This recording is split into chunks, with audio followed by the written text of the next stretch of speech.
আপনারা আমার প্রিয় ডিজেল কার আর মাত্র কয়েক বছরের সঙ্গী। ফাইনালি আমাদের গভর্নমেন্ট ডিজেল কারকে ব্যান করে দিতে চলেছে। কিন্তু ডিজেলের সাথে কিসের এমন শত্রুতা বলুন?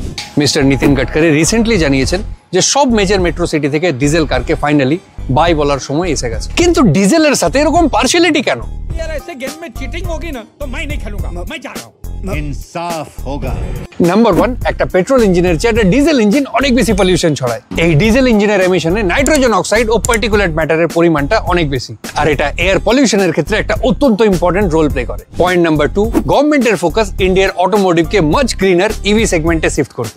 এবং পয়েন্ট নাম্বার 3 হলো যে BS7 স্ট্যান্ডার্ড লঞ্চ হয়ে যাওয়ার পর একটা ডিজেল ইঞ্জিনকে BS7 এর স্ট্যান্ডার্ড মিট করানো খুবই টাফ।